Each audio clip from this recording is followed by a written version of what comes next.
Ang babaeng ito ay isang AI master. Lahat ng impormasyon sa kanyang mga kamay ay nagiging isang malakas na sandata upang baguhin ang mundo. Si Baetami ay lumitaw sa isang paglilitis dahil sa usapin ng unicorn, tumanggap ng suhol upang manipulahin ang mga trending na paghahanap at pinaghihinalaan ng mga customer. 6 na buwan na ang nakakaraan sa eleksyon ng Pangulo, ang dalawang pinakamaimpluwensyang kandidato, sina Konsehal Ro at Konsehal Lee, ay naglantaran ng kanilang mga sarili. Sa diskusyon, ang magulong pribadong buhay ni Konsehal Lee ay inilabas online at agad itong naging mainit na usapan. Sinusubaybayan ni Baetami ang real-time, nakita na ang mga sikat na paghahanap ay umiiral lamang sa maikling panahon at mabilis na tinanggal ng unicorn. Naiintindihan agad ni Baetami na mayroong isang taong lihim na nagmamanipula mula sa loob. Direkta niyang nilapitan si Song Gakeong, ang tagapamahala ng Gifi, na siya ring senior na nagpasok sa kanya sa industriyang ito. Dati, sila ang pinakamahusay na kasosyo. Pagkatapos magpakasal si Song Gakeong sa isang marangal na pamilya, nagbago ang kanilang relasyon mula sa magkaibigan tungo sa superior at subordinate. Ang unicorn ay suportado ng Tihi Group na siyang pamilya ng asawa ni Song Gakeong. Si Song Gakeong, na nasa pamilyang mayaman, ay dumanas ng maraming kontrol, lalo na mula sa kanyang biyanang babae na si Chairman Jiang. Ang pagtanggal ng search keyword na ito ay utos din ng kanyang biyanang babae. Sa huli, si Konsehal Ro ang nahalal na pangulo at kasabay nito, nahaharap din ang unicorn sa isang matinding krisis sa pampublikong opinyon. Inakusahan ng publiko. Nagmanyobra ang unicorn ng mga trending na paghahanap kaya't hindi maiiwasan ang pagdinig. Inutusan ng biyanan ni Song Gakeong na huwag siyang magpakita at maghanap na lang ng sinumang subordinate na hahalili sa kanya sa pagdalo sa pagdinig na nangangahulugang maghahanap ng sinumang pwedeng managot. Sa huli, si Baetami ang napili. Nang malaman ni Baetami na siya ang napili para dumalo sa pagdinig, labis siyang nabalisa. Ngunit bilang isang empleyado, tanggapin lang niya ang anumang utos mula sa kanyang superior nang walang pasubali. Direkta siyang tinanong ni Commissioner Yu ng New Hyung Party kung peke ba ang mga hot search terms ng unicorn. Ngunit nagulat ang lahat ng buong galang na umamin si Baetami. Sinabing ang dahilan nito ay para lang linisin ang online environment. Pagkatapos ay inilabas ang ebidensya na nagpapahiwatig na si Konsehal Ro ay nakikipagkalakalan sa mga menor de edad. Ipinakita ng ebidensya na maraming taon na ang nakakaraan, nagrehistro si Konsehal Ro ng isang pribadong email sa website ng unicorn at doon naghanap ng menor de edad na kasintahan. Agad na nagkagulo sa pinangyarihan. Hindi pa tapos ang pagdinig at ang mga kaugnay na termino at si Baetami mismo ay nasa listahan ng mga hot search na nagdulot ng malawakang pag-aalala. Maging ang mga tagahusig ay nagsimula ng umaksyon. Ginagamit ni Baetami ang eskandalo ng konsehal upang itago ang peking hot search, pansamantalang inililihis ang atensyon ng publiko. Ngunit para sa kanyang ginawa, walang alam ang mga pinuno ng kumpanya. Sa pagiging mapanindigan ni Baetami sa pagdinig, pagkaalis niya sa lugar, agad na nawala ang kanyang lakas. Pakiramdam niya ay sobrang baliw ng kanyang ginawa. Patuloy na tumatawag ang pulisya sa telepono ni Baetami. Tumanggi si Baetami na sagutin at nakatayo siya sa tulay, nalulumbay at gustong umakyat na lang sa langit. Kung hindi, walang katapusang akusasyon ang sasalubong sa kanya kinabukasan. Sa sandaling bago magpakamatay, pinigilan siya ng takot na mawala. Kinaumagahan, ayaw harapin ni Baetami ang investigasyon ng pulisya, kaya't pansamantala siyang pumunta upang dumalo sa pulong ng Departamento ng Laro. Sa oras na ito, nakikinig ang Departamento ng Laro sa musika, kaya't bagong laro ang nabuo. Naramdaman ni Baetami na pamilyar ang melodya, ngunit hindi niya matandaan kung saan niya ito narinig. Lumalabas na noong gabing lumabas ang resulta ng eleksyon ng presidente. Nagpunta si Baetami sa game room para mag-relax. Siya, na laging nananalo, ay natalo ng isang estranghero. Nagkakilala sila sa pamamagitan ng laro. Nagpunta sila sa isang cave para mag-usap. Ibinahagi ng lalaki ang bagong kanta na nilikha niya kay Baetami. Nagsuot sila ng headphones at nakinig sa musika. Ang kapaligiran ay napakasarap. Malakas ang ulan sa labas. Pagkatapos nito, natural lamang na nagkaroon sila ng one night stand. Nang marinig ni Baetami ang background music ng larong ito sa pulong, ito ang kanta na ibinahagi sa kanya ng estranghero. Nang gabing iyon, nakilala ni Baetami ang kanyang one night stand. Lumalabas na siya si Park Morgan, ang direktor ng Milimsao, na responsable sa paglikha ng soundtrack para sa pinakabagong laro ng unicorn. Nagkatitigan sila at agad na nagkilanlan. Nataranta si Baetami at naghanap ng dahilan para umalis sa meeting room. Ngunit nabangga niya si Park Morgan sa pintuan ng banyo. Pagkatapos ng trabaho, nakita ni Baetami si Park Morgan na naghihintay sa kanya sa parking lot. Ipinaliwanag niya na ang gabing iyon ay isang pagkakamali lamang, ngunit hindi siya isang pabaya na babae. Sinabi ni Park Morgan na hindi siya isang lalaki na nagkakamali, kaya kung si Baetami ay hindi isang pabaya na babae, mayroong paliwanag. Nang makipag-ugnayan si Baetami kay Park Morgan, ito ay pag-ibig sa unang tingin. Pagkatapos, ipinakita ni Park Morgan ang marka ng halik ni Baetami sa kanyang damit at mumiti ng nakakaakit. Sa forum ng gobyerno para sa paglaban sa iligal na online na aktibidad na suportado ni Chahayon ng Ayon, nagharap sina Chahayon at Baetami. Si Chahayon ang direktor ng Baro, ang pangalawang pinakamalaking portal. Siya ay may direktang at mainitin ang ulo at mas gusto niyang gumamit ng puwersa upang malutas ang mga problema. Nagtalo sila kung dapat bang maglabas ang gobyerno ng mga regulasyon upang pamahalaan ang portal o hindi. Nagpalitan sila ng tanong at sagot tungkol sa isyong ito at sinasalungat ang mga ideya ng bawat isa. Naniniwala si Baetami na ang pinakamalaking halaga ng internet ay ang kalayaan, habang si Chahayon ay sumasalungat. na ang anumang kalayaan na hindi sumasailalim sa pananagutan ay pananakit. Ngunit pinuri ni Direktor Min ng baro ang pananaw ni Baetami. Naniniwala siya na ang baro ay papasok sa isang bagong yugto ng pag-unlad at nangangailangan ng panlabas na empleyado upang magbigay ng bagong ideya, kaya't nag-alok siya kay Baetami ng trabaho. Tumanggi si Baetami dahil ang unicorn ang kanyang kabataan. Sa huli, hindi rin nakatakas si Baetami sa pananagutan. Pinatawag ng kumpanya ang disciplinary committee, sinabing ang mga salita at kilos ni Baetami sa pagdinig ay seryosong nakasira sa imahe ng kumpanya at tinukoy na siya ay nagpabaya sa kanyang tungkulin, kaya't nagdesisyon silang tanggalin siya. Naramdaman ni Baetami ang kasipagan at ang kanyang sinseridad ay nawalan ng saysay. Ang isang kumpanya na nagmamanipula sa pampublikong opinyon at nagtatakda ng mga bitag para sa mga empleyado ay hindi dapat panatilihin. Inilabas ni Baetami ang kanyang liham ng pagbibitiw na inihanda niya noon at inilagay sa mesa ni Song Gakyong. Gusto niyang magbitiw ng may kumpiyansa, hindi dahil siya ay sinibak. Ang biyena ni Song Gakyong, na si Chairman Jang ng Kihi Group, ay kinailangan umakyat ng bundok at magbigay ng regalo kasama ang mga mambabatas upang malutas ang mga problema ng kumpanya. Labis niyang kinamumuhian si Baetami dahil sa pagdudulot ng gulo, kaya't ibinuhos niya ang kanyang galit kay Song Gakyong. Bilang manugang ng isang mayaman na pamilya, hindi naglakas loob si Song Gakyong na sumalungat. Hindi rin siya naglakas loob na magkaroon ng sariling pagkatao at tahimik na tiniis ang lahat maliban sa pressure mula sa kanyang biyenan. Madalas ding harapin ni Song Gakyong ang relasyon ng kanyang asawa sa labas. Malamig ang damdamin ng mag-asawa at tanging alak lang ang magagamit niya upang maibsan ang stress. Kinaumagahan ng Lunes pagkatapos magbitiw ni Baetami, nagising siya sa bahay at napagtanto ang katotohanan na siya ay naging walang trabaho. Sa sumunod na ilang araw, nabuhay siya sa pag-inom ng tsaa sa hapon, pagkain ng merienda at panonood ng mga variety show. Hindi nagtagal ay nabagot siya. Sa huli, wala siyang nagawa kundi hanapin ang guro ng piano na nakilala niya dati sa isang ihawan upang mag-aral. Ang guro na ito ay nag-aral ng piano sa Germany sa loob ng 15 taon at kararating lang sa bansa. Nagkasalubong sila ni Baetami sa isang ihawan at tila matagal na silang magkakilala. Mabilis silang naging matalik na kaibigan. Muling pumunta si Park Morgan sa Unicorn para sa isang meeting at nalaman niyang nasibak na si Baetami. Nakuha niya ang contact information ni Baetami at nakita siyang lasing sa isang kainan. Inihatid siya ni Park Morgan pauwi. Inasahan ni Baetami na maging masaya ang pagkikita at payapa ang paghihiwalay kay Park Morgan na tinatapos ang kanilang one-night stand. Ngunit umasa si Park Morgan na mapabilang sa mga pagpipilian sa pag-ibig ni Baetami. Lumalabas na noong una silang magkita sa cave, nagbahagi sila ng mga sikreto sa isa't isa. May mga pagkakataong mas madaling sabihin ang nasa puso kapag humaharap sa isang estranghero. Simula noon, nahulog na ang loob ni Park Morgan kay Baetami. Nang makauwi si Baetami, nakasalubong niya si Song Gakyong na naghihintay sa kanya sa ibaba. Ibinigay ni Song Gakyong ang resignation letter kay Baetami na iginiit na si Baetami ay sinibak ng kumpanya at hindi nag-resign ng kusa. Hindi maintindihan ni Baetami ang pagmamataas ni Song Gakyong. Dati silang matalik na magkaibigan, mentor at kasosyo. Ngunit ngayon ay napakalamig na ni Song Gakyong. Nakita ni Park Morgan ang lahat ng ito. Wala siyang sinabing kahit isang salita. Ibinalik lamang ang piano book na nakalimutan ni Baetami at naglagay pa ng anti-hangover pill sa loob. Dahil si Baetami ang testigo sa kaso ng pambababae ni Konsehal Joe sa mga menor de edad, siya ay sinisiyasat ng taga-usi. Pagkatapos, tinawagan niya si Direktor Min at sinabing pumapayag siyang sumali sa baro. Bumalik si Baetami sa Unicorn para sa huling paglilipat at isinama ang dalawa niyang pinagkakatiwalaang subordinate, ang bagong pinuno ng pangkat na si Choi at ang babae sa cashier ng coffee shop sa ibaba. Bago umalis, nag-post pa siya sa internal network ng kumpanya. 8 taon na ang nakalipas, sumulat sila ni Song Gakyong ng isang gabay sa etika para sa website ng portal at hanggang ngayon, sumasang-ayon pa rin siya sa nilalaman ng artikulong iyon. Ngunit sa mata ni Song Gakyong, na nagbago na, tiyak na isa itong uri ng panunukso at paninirang puri. Dumating ang grupo ni Baetami sa baro. Sa baro, walang dress code at walang hangganan. Mahigpit sa pagitan ng superior at subordinate, lahat ay nagtatamasa ng kalayaan. Pinagsama-sama ni Direktor Min sina Baetami, Chahayon at ilang iba pang empleyado at idineklara ang pagnanais na bumuo ng isang grupo para sa reforma ng espesyal na serbisyo. Ang layunin ay baliktarin ang share ng merkado. Si Baetami ang magiging team leader. Tinutulan ito ni Chahayon. Nagpahayag si Baetami ng determinasyon na tulungan ang baro na malampasan ang unicorn. Sa huli, nagpustahan si Chahayon kay Baetami kung sa loob ng 6 na buwan ay hindi mababaliktad ni Baetami ang share ng stock. Kailangan niyang umalis sa baro. Samantala, nang makita ni Song Gakyong ang post sa internal network, nagalit siya at pumunta sa baro at sinampal si Baetami. Opisyal nang nabuo ang espesyal na grupo ng baro na pinangalan ng G-Team.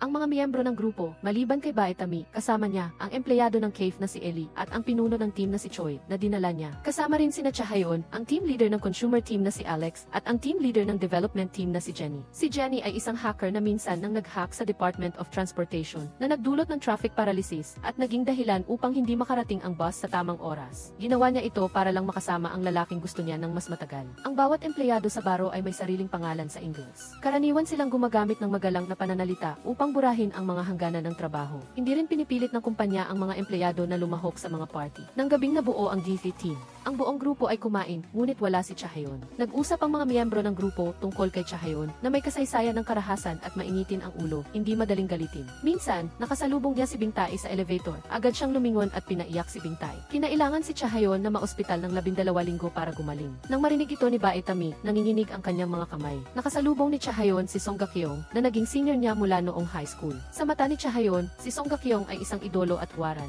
Nang maubos ang kalahati ng kanilang inumin, lumabas si Song Gakyong para manigarilyo at muntik na siyang masagasaan ng isang nagmamadaling bisikleta. Mabilis na lumapit si Chahayon at hinila si Song Gakyong. Noong sila ay nag-aaral pa, si Song Gakyong ay hinahangaan ng lahat. Maganda ang hitsura at mula sa magandang pamilya. Laging tahimik na pinagmamasdan ni Chahayon si Song Gakyong mula sa malayo. Minsan, nang binuli si Song Gakyong ng isang grupo ng mga bata, lumabas si Chahayon upang ipagtanggol siya at nasugatan ng malubha. Natapos ni Baetami ang dinner party at umuwi. Sakto namang nakita niya sina Chahayon at Song Gakyong na nakatayo sa tabi ng kalsada at nag-uusap. Napagtanto niya na sila ay matagal nang magkakilala. Sa meeting ng team, ginamit ni Baetami ang kanyang lakas upang magsagawa ng marketing. Sa kasalukuyan, puno ang mga search engine ng iba't ibang uri ng marketing at advertisement. Kung ikukumpara, mas kaunti ang nilalaman ng advertisement ng baro. Halimbawa, sa Unicorn, kailangan pang pindutin ng mga netizen ng 7 beses para makakuha ng kapakipakinabang na impormasyon. Ngunit sa baro, sa 3 tandang bawas 4 na pag-click lang ay mahahanap na ang gusto nilang nilalaman.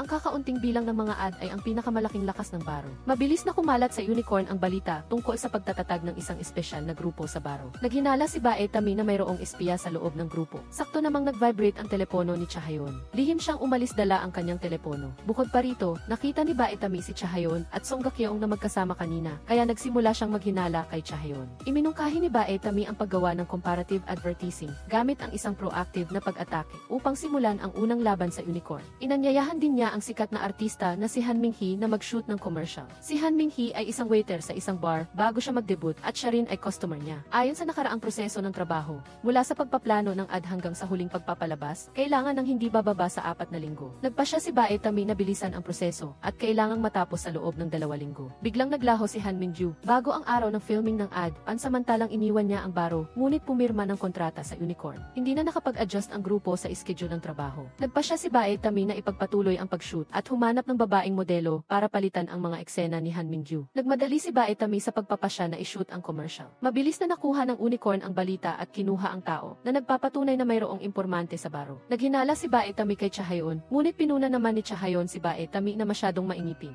Hindi pa nakakapirma ng kontrata, gusto nang tapusin ang filming sa loob ng 1 linggo, kaya humantong sa ganitong sitwasyon ngayon. At nagsasabi pa na sinisisi ang mabubuting tao. Nakasalubong ni Baetami ang kanyang dating nobyo na si Pyo Junsu sa baro. Magili na bumati si Pyo Junsu kay Baetami, ngunit wala namang kaunting impresyon si Baetami sa kakaibang lalaki sa kanyang harapan. Nakita ni Park Morgan ang eksenang ito. Sinabi niya kay Baetami, kung mayroon ka ng nobyo, sabihin mo sa akin. Hindi pa ako naging third party, kaya kailangan kong matuto ng kaunti. Bawat salita ni Park Morgan ay nakakaasar. Maging si Baetami na dumaan na sa daan-daang laban ay hindi makatutol. Pagkatapos, nalaman ni Baetami na si Park Morgan ay 0 taon ang mas bata sa kanya. Hindi maisip ni Baetami na ibig siya sa isang mas bata ng 0 taon sa kanya. Umabot si Baetami na hindi na sila magkita muli. Hindi niya gusto ng romantikong relasyon sa kanyang one-night stand. Para kay Park Morgan, hindi mahalaga ang edad. Walang tama o mali sa pagsisimula ng isang relasyon, ngunit ang nakukuha niya sa paulit-ulit niyang pagsisikap ay ang malamig na pagtugon mula kay Baetami. Muling tinanggihan ni Baetami ang damdamin ni Park Morgan.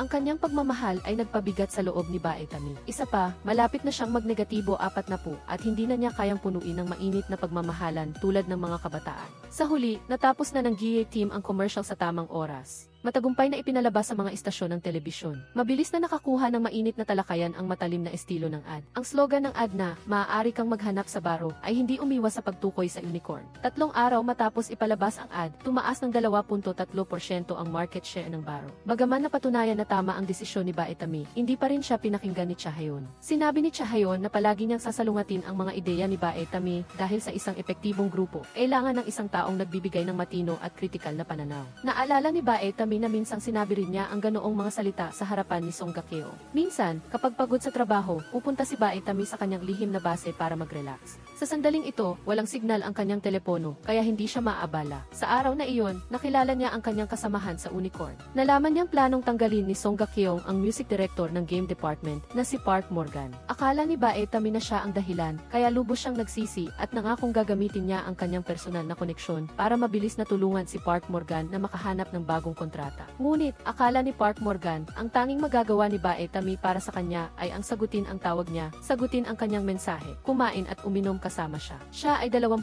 taong gulang, sa edad na puno ng passion, at ipagpapatuloy niya ang kanyang sigasig kay Bae Tami. Halimbawa, gagamitin niya ang itim na panulat upang takpan ang butas sa medyas ni Bae Tami. Ngunit ito ay magreresulta sa dalawang itim na tuldok sa bukong-bukong ni Bae Tami na hindi mahugasan. Nang magkita silang muli, kinonekta ni Park Morgan ang dalawang tuldok upang makabuo ng hugis puso. Naantig si Bae Tami sa mga salita at gawa ni Park Morgan. Binanggit niya ang kanyang dating kasintahan nang kausapin si Cha Hayon at bigla niyang naintindihan na ang kakaibang lalaki na nakilala niya noong isang araw ay ang kanyang dating kasintahan na si Pyo Junsu. Gusto sana ni Bae Tami na putulin ang koneksyon sa kanya. Ngunit matapos marinig na siya ngayon ang pinuno ng game department, agad niyang binago ang kanyang pananaw at pumayag sa imbitasyon ni Pyo Junsu na maghapunan. Gusto rin niyang bigyan ng pagkakataon sa trabaho si Park Morgan. Bukod pa rito, hindi sinasadyang natuklasan ni Bae Tami na may hindi malinaw na relasyon sina Cha Hayon at Pyo Junsu. Samantalang dati ay nakita ni Bae Tami na may nobya si Pyo Junsu na nasa edad 20. Naintindihan ni Bae Tami na naloko si Cha Hayon ng hunghang na ito, kaya dapat makipaghiwalay si Pyo Junsu kay Cha Hayon. Nang makita niyang malapit ng mabunyag ang sitwasyon, agad na pumayag si Pyo Junsu na ayusin ang trabaho ni Park Morgan. Kapalit nito ay kailangan ding panatilihin ni Bae Tami ang kanyang lihim kay Cha Hayon. Nagpunta si Park Morgan para hanapin si Song Ga-keong at sinabi niyang gusto niyang sumali sa labanan sa pagitan ni Song Ga-keong at Bae Tami. At hindi rin niya gustong maging kasangkapan ang kanyang trabaho sa personal na paghihiganti ni Song Ga-keong.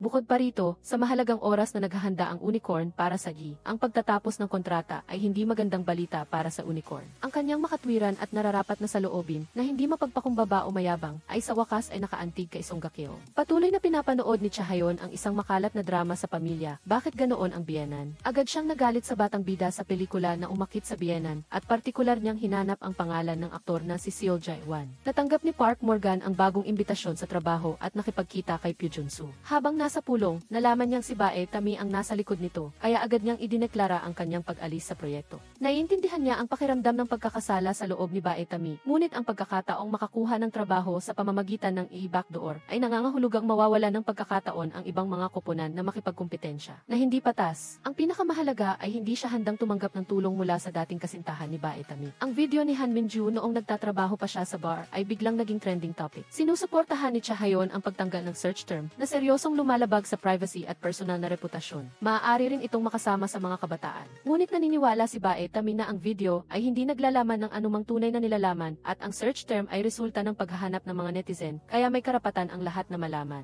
Paano umunlad ang lahat kaya hindi na kailangang tanggalin. Sa huli, nagpasya si Director Min na huwag tanggalin ang search term. Lumala ang sitwasyon at mayroon pang babaeng streamer na nag-live sa harap ng bahay ni Han Min-ju. Nagpakita si Han Min-ju sa parking lot ng Unicorn. Lumuhod siya sa harap ni Song Ga-keong, nagmamakaawa kay Song Ga-keong na tulungan siyang tanggalin ito. Hindi sinasadyang tinanggihan ni Song Ga-keong ang kanyang kahilingan. Mabilis na kumalat ang balita na nagpakamatay si Han Min-ju. Bukod pa rito, may balita rin na namatay si Han Min-ju habang dinadala sa ospital. Lahat ng media ay nagsimulang mangopya at bulag na ipinasa ang balitang ito nang hindi pa nakumpirma. Galit na galit si Cha Hayon sa kawalan ng pananagutan ng media. Inutusan niya ang kanyang mga kasamahan sa departamento ng media na tanggalin ang lahat ng hindi kumpirmadong balita, mga detalyadong paglalarawan ng pagpapakamatay, labis na sensationalized na balita at walang batayang chismis. Nagmadali si Song Ga-keong sa ospital. Matapos bigyan ng pangunang lunas, sa wakas ay nabawi ni Han Min-ju ang kanyang malay. Sinisisi ni Bae Tami ang kanyang sarili. Pakiramdam niya kung pumayag siyang tanggalin ang mga hot search terms noon, baka hindi nagpakamatay si Han Min-ju. Inaliw ni Director Min si Bae Tami at sinabing siya ang nagpasya, hindi si Bae Tami, kaya hindi kailangang sisihin ni Bae Tami ang kanyang sarili. Sa ngayon, ang balita tungkol sa pagkawala ng bata kaninang umaga ay nanguna sa mga search trends.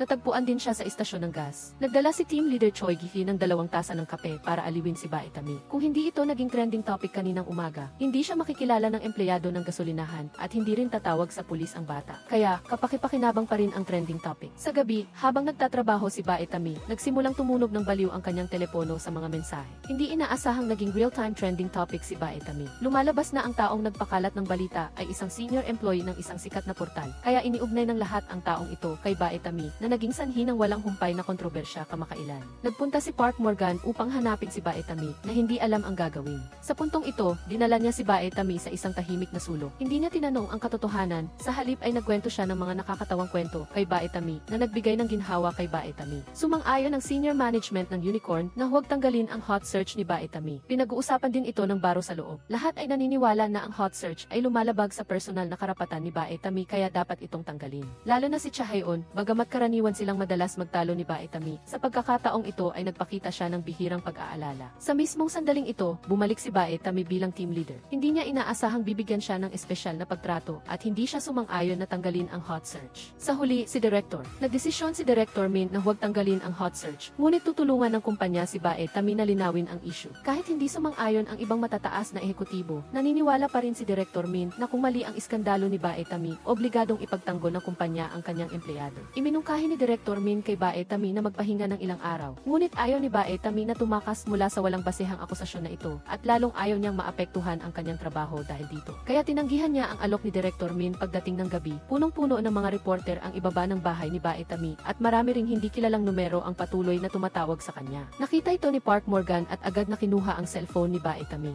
At dinala niya si Bae Tami sa kanyang bahay para makaiwas sa mga nag-uusisa. Kinagabihan, hindi makatulog si Bae Tami kaya nag-online siya para maghanap ng balita tungkol sa kanya. Direktang hinugot ni Park Morgan ang kable ng internet. Ayaw niyang mag-alala si Bae Tami sa mga walang kabuluhang chismis na ito. Magkatabi silang umupo sa sahig at nag-usap buong gabi kaya mas lalo nilang naunawaan ang isa't isa. Kinabukasan, nagsimulang humupa ang pampublikong opinyon. May bagong natuklasan si Jenny na nagpapahiwatig na mayroong nagmamanipula sa likod ng mga eksena na sadyang naglagay kay Bae Tami sa hot search. Karamihan sa mga hot search ay dahan-dahang tumataas mula sa top 20 dahil ang mga hot search terms ay nangangailangan ng oras para hanapin ng mga netizen. Ngunit ang mga paghahanap na may kaugnayan kay Bae Tami ay direktang umabot sa ika-negatibo 7 pwesto sa loob ng 6 minuto. Sumunod ay ika-4 pagkatapos ay una. Mahusay si Jenny sa teknolohiya ng network. Matapos masubaybayan at maimbestigahan ang napatunayan niya ang kanyang hula at ang makakagawa nito ay tanging isang kumpanya na nagpepeke ng mga hot search. Handa na si Cha Hae-on na mag-ulat sa pulisya para sa investigasyon, ngunit pinigilan siya ni Director Min. Palaging pinoprotektahan ni Director Min ang mga empleyado. Sinasabi kay Bae Tami na huwag ipaubaya ito sa cyber police. Dahil kapag nagsimula ang investigasyon, nangangahulugan ito ng pag-amin na ang hot search online ay gawa-gawa lamang. Sa pagitan ng personal na interes ng empleyado at ng pangkalahatang imahe ng kumpanya, pinili ni Director Min na protektahan ang kumpanya. Narinig lahat ni Jenny sa labas ng pinto. Nagambala ang payapang buhay ni Bae Tami. Ang mga pagtatalo at malisyosong tagahanga ni Han Min Gi-hyuk ay nagdulot sa kanya ng pagkalito. Muling nagtago si Bae Tami sa kanyang lihim na base sa stand ng palaruan na hindi makatanggap ng signal sa loob ng 1 metro square. Ngunit sa pagkakataong ito, mahiwagang nasagot ni Bae Tami ang tawag ni Park Morgan. Walang masabi siya sa sobrang tuwa habang sinasagot ang telepono. Nang dumating si Park Morgan sa lihim na base, nagsimulang umulan ng malakas. Sinabi ni Park Morgan na ang magagawa niya ay samahan siya sa ulan at pagkatapos ay hinawakan niya ang kamay ni Bae Tami at umalis sila. Ang batang nobya ni Pyo Junsu ay isang streamer at nang bumaba siya mula sa kotse ni Pyo Junsu, nakita siya ni Park Morgan. Naalala ni Park Morgan na binanggit ni Bae Tami sa kanya ang tungkol kay Pyo Junsu na may dalawang karelasyon. Kaya, sadyang inakusahan niya si Pyo Junsu sa kanyang nobya. Galit na galit ang nobya at agad na idineklara ang paghihiwalay. Pagkatapos ay agad na tumalikod at umalis. Nagmakaawa si Pyo Junsu sa kanyang nobya na patawarin siya. May naisip ang nobya, pinapaalis si Pyo Junsu at kinuha ang kanyang telepono para maglaro. Palihim na iniimbestigahan ni Jenny ang kumpanyang gumawa ng peking hot search ni Bae Tami. Batay sa address ng kumpanya at impormasyon ng may-ari, umaasa si Jenny na makikita ni Bae Tami ang nasa likod nito upang patunayan ang kanyang pagiging inosente. Bago ang investigasyon, partikular na ipinaalam ni Bae Tami kay Director Min na hindi siya nagrereklamo tungkol sa desisyon ni Director Min na protektahan ang kumpanya, ngunit nais niyang gumawa ng isang bagay para sa kanyang kawalan ng katarungan. Batay sa address na ibinigay ni Jenny, dumating si Bae Tami sa isang gumuho na gusali. Nagkatinginan ang may-ari at si Bae Tami at agad na tumakas. Sinundan siya ni Bae Tami. Nang halos mawalan na siya ng lakas, biglang lumitaw si Cha Hae-on na may malakas na kakayahan at kontrolado ang taong tumatakas. Sa ilalim ng pagtatanong, ibinunyag ng may-ari ang nasa likod nito. Ginamit ni Cha Hae-on ang lighter upang i-activate ang smoke alarm. Bumuhos ang tubig sa buong bahay at nasira ang lahat ng kagamitan sa computer sa silid. Ang nasa likod nito ay si Oh Jin-woo, ang asawa ni Song Ga-kyo. Lumapit si Bae Tami sa kanya para harapin siya. Hindi ito itinanggi ni Oh Jin-woo. Kinailangan niyang akuin ang lahat ng responsibilidad. Sa simula, hindi naintindihan ni Bae Tami kung bakit niya ito ginawa, ngunit mabilis niyang nakuha ang panloob na kwento. Ang pangunahing karakter sa iskandalo ni Han Min Gi-hyuk ay si Song Ga-kyo. Para protektahan ang kanyang asawa, sadyang idinikit niya ang dumi kay Bae Tami. Kaya, si Bae Tami ay isang sakripisyo lamang sa plano ni Oh Jin-woo. Pinlano niyang lutasin ang problema sa pera. Hawak ni Bae Tami ang bag ng pera at paalis na sana nang pumasok si Song Ga-keong. Lumabas na wala siyang alam. Hindi matanggap ni Bae Tami ang galit na ito, kaya tinawag niya si Cha-hayon para humingi ng tulong. Ilang sandali, lumitaw si Cha-hayon na may dalawang baseball bat. Ang dalawang babae ay walang sinabi at agad na sinimulan ang pag-atake sa mag-asawang Song Ga-keong. Narinig niya ang busina ng sasakyan at agad na lumabas para tingnan. Inihagis ni Bae Tami ang pera para sa kasunduan na ibinigay ni Oh Jin-gu sa harap niya. Ito ang pera para sa pag-aayos ng sasakyan. Sa puntong ito lang nalaman ni Cha-hayon na ang nasa likod ng insidente ay ang asawa ng kanyang senior. Nagkakilala sina Cha-hayon at Song Ga-keong sa judo club ng high school. Noon, si Song Ga-keong ay malakas, maganda, may magandang pamilya at puno ng katarungan. Pagkatapos, ang kanyang pamilya ay nagkaroon ng political marriage sa gift group. Pakiramdam ni Cha-hayon na nagbago ang mundo para sa kanya. Ngunit naniniwala si Bae Tami na ito ay dahil sa sariling desisyon ni Song Ga-keong na nagdulot sa kanya na maging ganito ngayon. Lumipas ang isa pang linggo, patuloy na lumalago ang market share ng baro. Nagpasya si Bae Tami na samantalahin ang pagkakataon at itaas ang presyo ng stock ng baro sa palitan, kaya lumilikha ng pampublikong opinyon na ang baro ay sumusunod sa trend. Bukod pa rito, sinimulan din nila ang plano para sa pagpapalawak ng merkado ng webtoon. Ang unang hakbang ay akitin ang 1-0 ng unang webtoon offer ng Unicorn. Dinala ni Bae Tami si Ellie, na isang tagahanga ni Countess Kim, para sumama. Ipinahayag ni Ellie ang kanyang pagmamahal sa mga webtoon artist, ngunit hindi pinansin ng kabilang panig ang fangirl na si Ellie. Nakatuon lamang sila sa mga benepisyo na maaaring ibigay ng baro sa kanya. Sa panahon ng negosasyon, hindi sinasadyang naputol ni Ellie ang strap habang kumukuha ng mga dokumento. Tiningnan ni Countess Kim si Ellie nang may pagkamuhi at pinutol ang kanyang pagpapakilala. Gusto niyang si Bae Tami ang magbigay ng mas detalyadong pagtalakay. Pinagtanggol ni Bae Tami si Ellie, sinabing ang advertising ay saklaw ng trabaho ni Ellie. Hindi nasiyahan si Countess Kim sa kooperasyon ng baro. Kung pag-uusapan ang kooperasyon ng isang sikat na webtoon artist, dapat ay isang taong may kapangyarihan ang makipag-usap, hindi isang bagong empleyado na nakadamit ng kaswal ang magpapaliwanag. Pagkatapos ay ibinigay ni Bae Tami ang kanyang bag kay Ellie. Sa edad na 20, mahirap ang lahat, ngunit kahit kulang sila sa pera, hinahabol pa rin nila ang sikat na brand. Kapag walang ranggo at karanasan, kailangan nilang pansamantalang punan ang panlabas na hitsura. Para sa sarili, kahit hindi niya gustong tanggapin, ganyan gumagana ang mundo. Niyakap ni Ellie ang kanyang bag at umiyak ng husto habang nakasakay sa bus. Malapit nang maglunsad ang baro ng isang serye ng memes, at isa sa mga emoticon na ito ang naging sanhi ng kontrobersya sa loob ng GH team. Ito ay isang maliit na babae na may ekspresyon ng pagkain ng sweet and sour pork. Nahati ang grupo sa mga kumakain na may sausawan o kumakain na may sabaw, at napakaingay ng kanilang debate. Labis na nasiyahan si Cha-hayon sa reaksyon ng lahat. Ang pagtatalo at pagtalakay ay ang eksena na gusto niyang makita. Nang i-post niya ang emoticon, sinabi rin niya kay Director Min na maghanda ng isang liham ng paghingi ng tawad sa grupong may sausawan na ipopost niya sa kanyang personal na edit kapag nailabas na ang emoticon.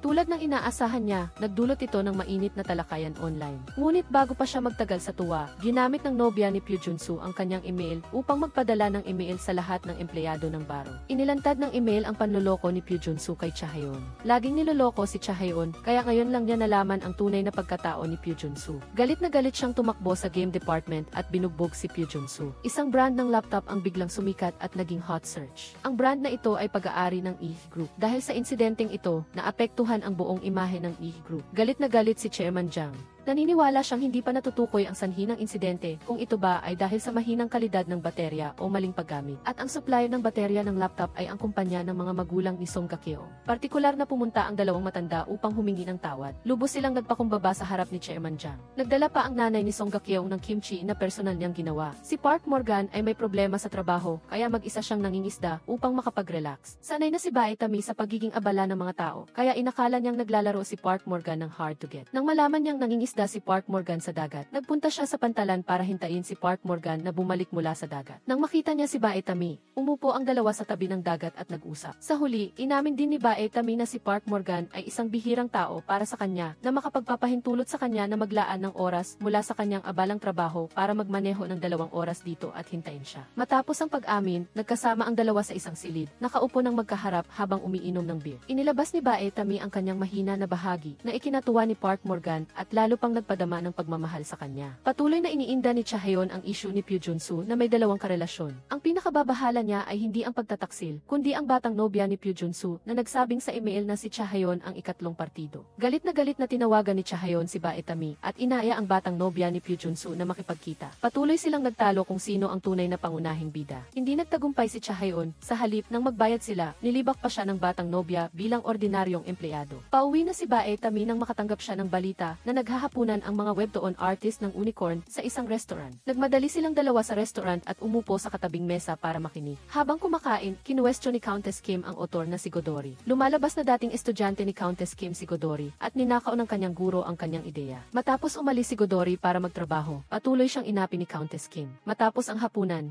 nagpakalasing ang dalawang guro at estudyante at nagkaroon ng gulo sa likod ng bar. Unang nanakit si Count Kim kay Chahayon na nasa likuran niya. Tago siyang lumapit para awatin sila. Hinila ni Tommy si Chahayon pabalik ng kotse at tinawagan ang pulis bago niya. Gusto niyang maging malaki ang issue para mapilitang umalis ang isa sa dalawa sa Unicorn. Sa ganitong paraan, makikinabang ang baro. Gaya ng inaasahan, unti-unting lumalaki ang issue. Nag-away sa online sina Count Kim at Vango Dory. Sinabi ni Count Kim na nagsisinungaling si Vango Dory na siya ang unang nanakit sa kanya. Nagdaos pa siya ng press conference at nakakuha ng simpatya mula sa lahat. Lubos siyang sinuportahan ng online public opinion. Nagpa siya si Kamay na samantalahin ang opinyon ng publiko. Pangkalahatan para makuha si Count Kim. Ang kanyang impluensya ay sapat na upang patunayan na siya ay isang manunulat na minamahal ng merkado at ng mga mambabasa. Ngunit si Chahayon ay naghahanda na maging saksi. Nagkaroon ng alitan ang dalawa. Inuna ni Tommy ang interes ng kumpanya. Ngunit si Chahayon ay naniniwala na may mga bagay na mas mahalaga kaysa sa trabaho. Si Tommy ay nag-alinlangan sa kanyang sarili. Nag-drive sila ni Morgan ng walang direksyon sa paligid ng lungsod. Ang presensya ni Morgan ay nagparamdam sa kanya ng kapanatagan at kaginhawaan. Pagkatapos ng pag-iisip, nagpa siya si Tommy na pakinggan ang opinyon ni Chahayon at pumanig sa hustisya. Nagplano rin si Tommy na kontrahin si Vango Dory.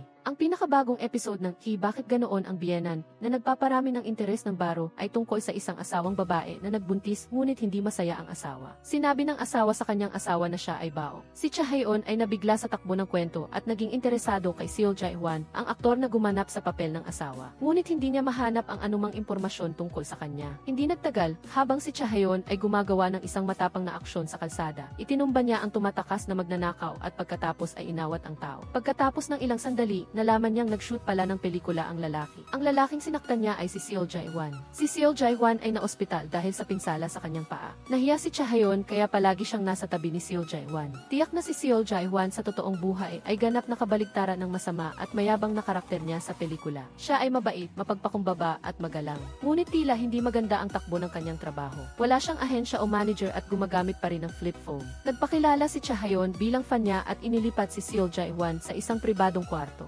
Sinimulan ng baro ang pagtatasa ng mga comics artist. Ang pinakamalaking hangarin ni Vango Dory ay ang katanyagan, habang ang gusto ni Jung ay ang mapabuti ang pagtrato sa mga manggagawa at makamit ang gender equality. Naalala ni Tommy ang isang plano na makakapatay ng dalawang ibon sa isang bato. Kinausap niya si Vango Dory para makipagnegosasyon. Sinabi niyang umaasa ang baro na makipagkontrata kay Vango Dory kapalit ng pagiging saksi ni Chahayon sa istasyon ng pulisya para sa kanya. Bilang karagdagan, umaasa rin siyang maaaring ilantad ni Vango Dory na ginagamit ni Count Kim ang kanyang mga apprentice para nakawin ang kanilang mga ideya. Gagamitin ang isyong ito para tuluyang sirain si Count Kim at magtatag ng imahe ng baro na may panlipunang kamalayan para sa katarungan. Gagamitin ang ganitong uri ng aksyon para akitin ang mga politiko sa baro. Muli, ang mga pangyayari ay umayon sa kanilang inaasahan. Kusa siyang kinontak ni Vango Dory. Sa ngayon, isa na lang ang natitirang problema, paano pakakawala ng Unicorn ang tao? Nagpunta si Tommy at Chahayon sa Unicorn para makipagkita kay Song Ga-keong. Gaya ng inaasahan nila, napakatigas ng paninindigan ni Song Ga-keong at hindi pumayag na umalis si Vango Dory. Kaya't kinuha ni Tommy ang ebidensya ng pagmamanipula ni Dino kay Hotshot at pinalabas na siya ang nasa likod ng paggawa ni Han Min-jul. Ginagamit niya ito para pilitin si Song Ga-keong. Napilitan na lang si Song Ga-keong na pumayag. Nag-viral ang video ng seryosong paghingi ng tawad ni Director Min sa mga taong kumakain na naka-hot search. Nakakagulat ang ganda ng mga datos at opinyon ng publiko. Inimbitahan ni Director Min ang lahat na kumain ng hapunan, ngunit hindi niya inaasahang si Tommy lang ang dumating. Nagkataon naman na kinontak ni Morgan si Tommy, kaya tinawag niya si Morgan para sumabay sa kanya kumain.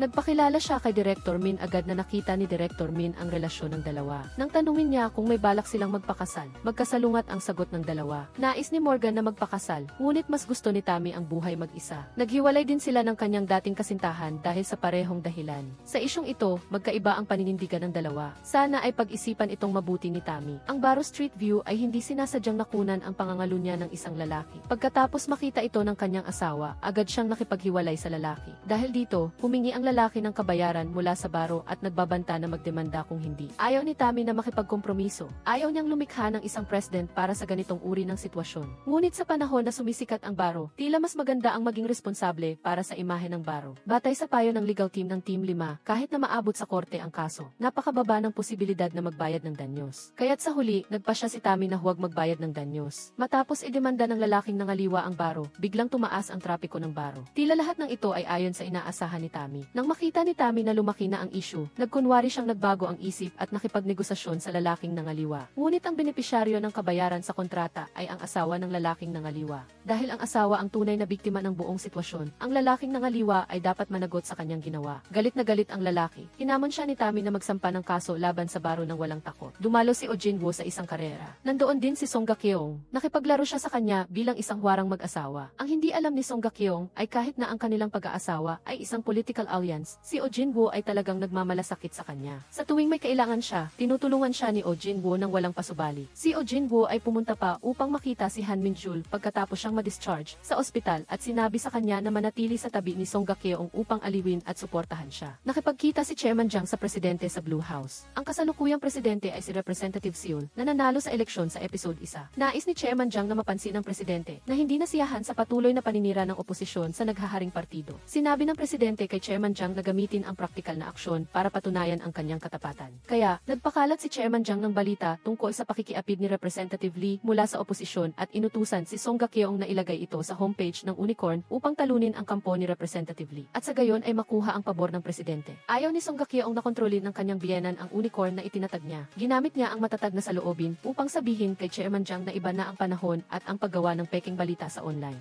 ay madaling magdulot ng backlash mula sa publiko. Ito ay magiging masama para sa paglago ng Unicorn. Kung bumagsak ang Unicorn, mawawalan ang grupo ng isang political tool. Hindi napapayag ni Chairman Jang ang kanyang manugang kaya umalis siya ng galit. Dahil sa pinsala ni Seo Jae-hwan, hindi na siya makakapag-shoot. Kaya, sa pinakabagong episode, ang karakter na kanyang ginagampanan ay pinatay na. Pagkatapos may palabas ang episode, nalaman ni Seo Jae-hwan na tinanggal na siya. Si Seo Jae-hwan ay walang ahensya o taga-suporta. Tanging tahimik na pagtitiis na lang ang kaya niyang gawin sa harap ng ganitong hindi patas na pagtrato. Nagpasya si Cha Hayon na ipaglaban ang hustisya para sa kanya at nagpanggap na manager. Dinala niya si Seo Jae-hwan sa shooting location para hingin ang hustisya. Kinuha ni Cha Hayon ang kanyang business card. Nang malaman ng direktor na siya ang direktor ng baro, agad na nagbago ang kanyang saloobin. Hiniling ni Cha Hayon sa direktor na buhayin ang karakter sa pelikula. Bukod pa rito, siya mismo ang nag-design ng isang dramatic na twist sa mga susunod na episode. Nag-usap muli si Tammy at Morgan. Muling sinabi ni Morgan na sapat na ang maging masaya ang dalawang taong nagmamahalan. Naniniwala si Tammy na kung magkaiba ang plano sa buhay, tiyak na may isa na magbibigay daan sa huli. Kung walang sinuman sa kanilang dalawa ang magbibigay daan, ang tanging kahihinatnan ay ang paghihiwalay.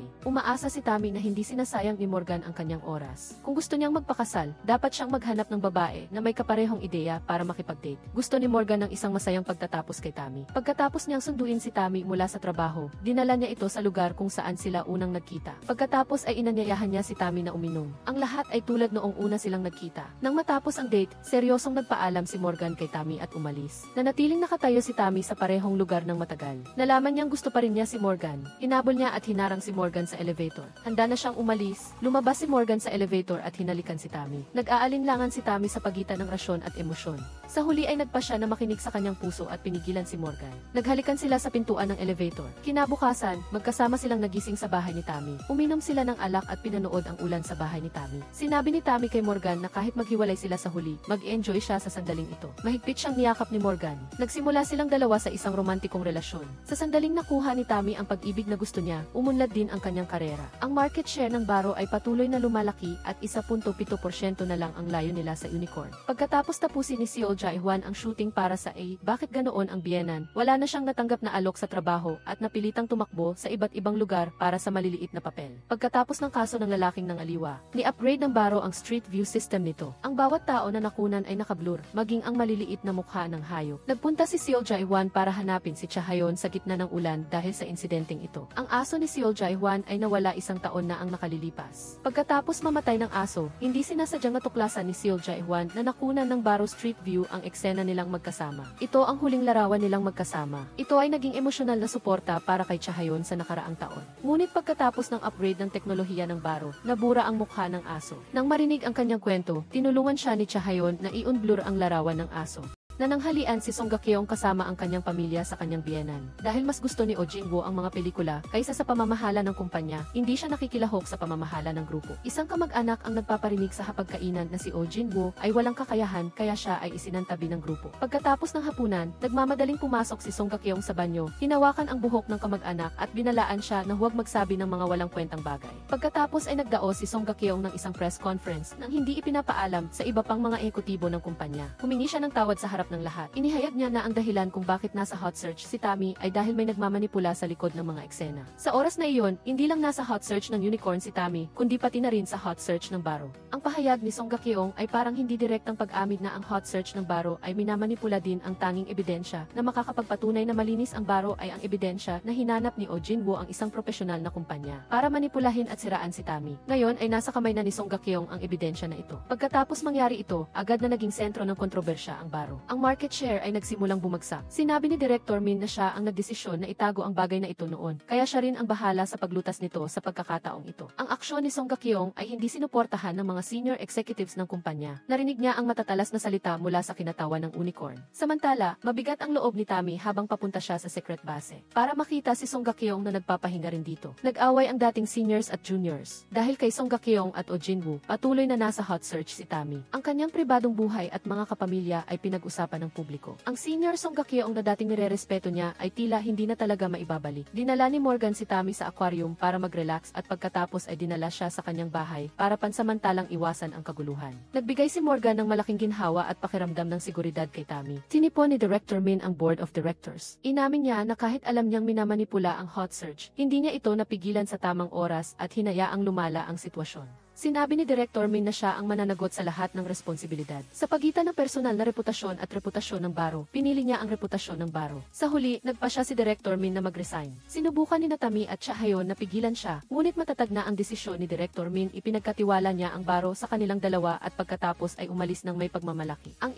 bakit ganoon ang biyenan ay nagbago sa ikalawang kalahati ng script. Sa mungkahi ni Chahayon, babalik si Seo Jae-hwan bilang kambal na kapatid ng orihinal na karakter. Pagkatapos niyang makatanggap ng isa pang alok sa pag-arte, partikular siyang pumunta upang pasalamatan si Chahayon. Taos puso siyang pinasalamatan ni Chahayon. Kaya, naging manager na naman siya para sa kanya sa isa pang araw. Ayaw ni Chahayon kay Seo Jae-hwan. Hindi niya nagsasalita, kaya tinulungan niya si Seo Jae-hwan na gumawa ng isang personal na channel sa online. Noong araw na nag-viral ang video ni Han Mingju na nakiinom at ang balita ni Tammy na nasa hot search, lumabas din ang impormasyon na tumanggap ng suhol ang anak ng Prime Minister para makapasok sa paaralan. Ginagamit ang chismis para takpan ang mainit na balita. Kapag muling naging hot search ang kaso ng suhol sa paaralan, muling magiging sentro ng kontrobersya si Tammy. Nagdududa ang mga tao na si Tammy at Han Mingju ay ginagamit lang bilang mga pawn para takpan ang isang political skandal. Ang Prime Minister ay kaibigan ng presidente, kaya't pinilit ng presidente si Chairman Jiang na takpan ang iskandalo. Pagkatapos ay inutusan ni Chairman Jiang si Song Ga-keong. Ngunit ayaw ni Song Ga-keong na manipulahin siya. Nang hindi mapilitan ni Chairman Jiang si Song Ga-keong, pinuntahan niya ang mga magulang ni Song Ga-keong at nagmungkahi na putulin ang mga relasyon sa negosyo sa kumpanya ng ama ni Song Ga-keong. Lumuhod ang mga magulang ni Song Ga-keong sa harap ni Chairman Jiang at nagmakaawa na patawarin sila. Nang makita ni Song Ga-keong ang eksenang ito, naramdaman niya na lubos siyang nainsulto. Baliktad na sa panahon bago ikasal si Song Ga-keong sa Gi. Ang kumpanya ng kanyang mga magulang ay nalugi. Para iligtas ang kumpanya ng kanyang mga magulang, lumuhod din siya sa harap ni Chairman Jiang, tulad ng kasalukuyan, at nagmakaawa na gamitin siya kapalit ng pagkakataong makipagnegosasyon sa Gi. Noon, hiningi ni Chairman Jiang kay Song Ga-keong na gumawa ng isang desisyon. Ang eksena ay muling naulit. Sa pagkakataong ito, kailangan muling gumawa ng desisyon si Song Ga-keong. Ngunit hindi na siya tulad ng dati. Mas gugustuhin niyang malugi ang kumpanya ng kanyang ama kaysa magpatuloy na maging alipin ng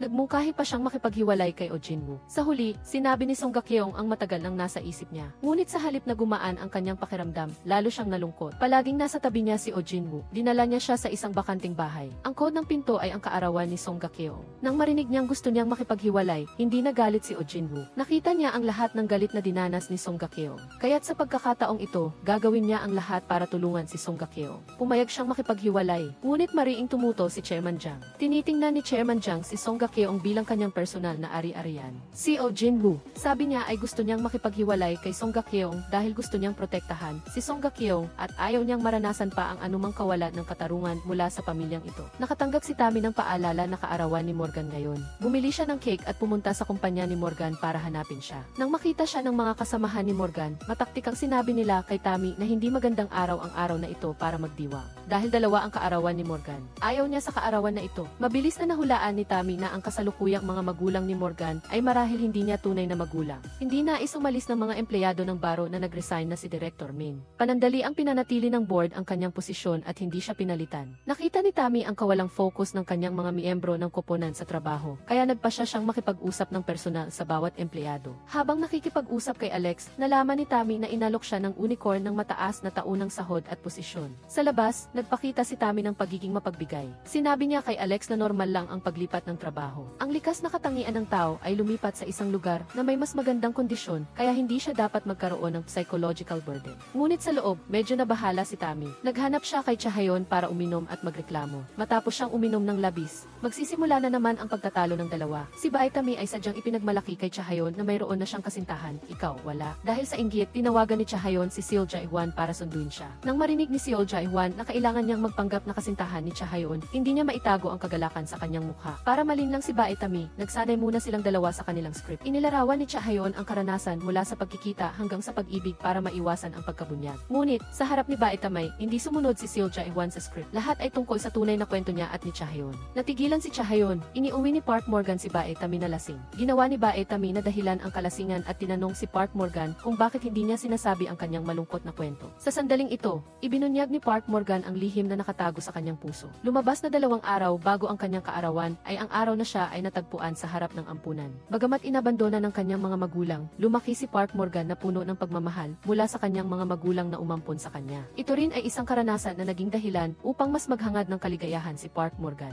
Ang pagdukot ay bahagi ng plano ni Song Ga-keong para ituwid si Bae Tammy. Nalito si Alex, palagi niyang nararamdaman na siya ay isang mahalagang bahagi ng grupo kaya nagpasya siyang lumipat ng trabaho. Bago umalis, partikular na humingi ng payo si Alex kay Bae Tammy. Napakakalmado ng ekspresyon ni Bae Tammy. Pagkatapos ay kinausap niya si Director Min. Sinabi ni Director Min kay Bae Tammy na may mga salita at damdamin na kailangan mong personal na sabihin sa kabilang partido. Kaya't personal na pinuntahan ni Bae Tammy si Alex para pigilan siya sa pag-alis at sinabi pa na ang kabilang partido ay mayroong maraming hindi mapapalitang bentahe. Siya ang taong tunay na kailangan ng baro. Nagpasya si Alex na manatili ng walang pag-aalinlangan. Sa totoo lang, ayaw niyang umalis sa baro. Matapos masabi ang kanyang nararamdaman, pumunta si Bae Tammy kasama siya para uminom at tinawag din ang mga miyembro ng grupo. Kumuha sila ng litrato at ipinadala kay Director Min sa araw na dumalo si Park Morgan sa kanyang reunion ng klase. Nagkataong nakita ni Bae Tammy ang kanyang guro sa piano sa daan. Sinabi ng guro sa piano kay Bae Tammy na malapit na niyang makilala ang kanyang unang pag-ibig kaya siya ay labis na kinakabahan. Pagkatapos, ang unang pag-ibig ng guro sa piano ay si Park Morgan. Sumama siya at si Park Morgan sa isang reunion ng klase. Nang makita niya si Park Morgan pagkatapos ng maraming taon, muling kumabog ang kanyang puso. At hindi alam ni Bae Tammy ang lahat ng ito. Kalaunan, nang matuto si Bae Tammy ng piano, nagplano pa siya na tulungan ang guro. Nagsimula na ang mga empleyado ng baro ng sarili nilang kampanya ng petisyon laban sa pagbibitiw ni Director Min, mahigit kalahati ng mga tao ang sumali. Ang susunod na yugto sa trabaho ng Githy team ay ang rebisyon ng homepage ng baro. Handa na si Army na burahin ang homepage. Ang baro ay may pinakamababang click-through rate para sa mga laro, libro, at ang aking homepage. Sa ganitong paraan, ito ay maaaring maging sanhinang. Magiging mas maigsi ang homepage. Ang mga empleyado sa mga kaugnay na departamento, matapos marinig na o-optimize ang kanilang departamento, ay tumutol lahat. Bawat departamento ay may sariling posisyon at kaukulang dahilan. Napakahirap na ipagpaliban ang trabaho. Mag-isang nakipagnegosasyon si Bae Tammy kay Vice Presidente Kevin. Gusto niyang panatilihin ang mga donasyong pangkawang gawa sa homepage. Ngunit si Kevin, mula sa pananaw ng benta, ay mariing tumutol sa pananatili ng mga proyektong mailikas na pampublikong kapakanan sa homepage. Mabilis na naunawaan ni Bae Tammy na ayaw ni Kevin na bumaba ang benta. Ito ay dahil sa kanyang paghahangad sa posisyon ng direktor ng baro. Gusto niyang patunayan na kahit wala si Direktor Min dito, kayang gumana pa rin ang baro nang hindi apektado sa mahabang panahon. Patuloy na may nagpapadala ng anonymous na sulat kay Song Ga-keong. Ang nilalaman ay mga litrato ni Oh Jin-woo na kasama ang ibang babae. Sa mga litrato na natanggap ni Song Ga-keong sa pagkakataong ito, ang may-ari ay siya mismo. Mukhang hindi alam ng kumuha ng litrato na siya ang asawa ni Oh Jin-woo. Sinundan niya ang nagpadala ng balita at natagpuan ang grupo ng mga paparazzi. Mula sa kanilang mga salita, nalaman niya na sa katunayan, mula pa noon, ang nag-uutos sa kanila na kumuha ng litrato ay si Oh Jin-woo. Nagplano si Oh Jin-woo upang matulungan si Song Ga-keong na makipagdiborsyo. Ang mga litratong ito ang magiging ebidensya na pabor kay Song Ga-keong. Hindi inaasahan ni Song Ga-keong na ganito karami ang plano ni Oh Jin-woo para sa kanya. Sa set ng pelikula, masamang tinrato si Seo Jae-hwan ng isang mapang-api na senior. Hindi sinasadyang nakita ito ni Chahayon at gusto niyang tulungan si Seo Jae-hwan na makaganti. Ngunit hinila siya ni Seo Jae-hwan Jae-hwan sa isang tabi at inalo si Cha Hayon upang tulungan si Seo Jae-hwan sa pag-ensayo ng linya. Ginamit ni Seo Jae-hwan ang linya upang umamin ng pag-ibig. Sinabi ni Cha Hayon kay Seo Jae-hwan na bilang isang artista, hindi siya dapat gumawa ng mga aksyon na lumalabag sa hangganan ng tagahanga na madaling magdulot ng hindi pagkakaintindihan. Muling idiniin ni Cha Hayon na siya ay isang tagahanga lamang niya upang paalalahanan si Seo Jae-hwan at upang paalalahanan din ang kanyang sarili. Nagdaos ang unicorn ng disciplinary meeting. Si Song Gak-yeong ay dahil sa pagdaraos ng press conference ng walang pahintulot. Nagkasundo ang pulong na parusahan si Song Gak-yeong ng 2 buwang suspensyon sa trabaho. Nang makauwi si Song Gak-yeong, nakita niya si Oh Jin-woo na nagluluto. Bumili pa siya ng rosas at alak. Lumabas na ang araw na iyon ay kanilang anibersaryo ng kasal. Ngunit si Song Gak-yeong ay hindi man lang naaalala ang araw na ito. Nagpahayag ng pasasalamat si Song Gak-yeong kay Oh Jin-woo sa pagkuha niya ng mga litrato ng lihim para tulungan siya. Matapos banggitin ni Song Gak-yeong ang diborsyo, ang dalawa ay nagkaroon ng kapayapaan na parang normal na mag-asawa na nagsasama. Naghanap si Park Morgan ng kanyang tunay na ina para balikan ang nakaraan.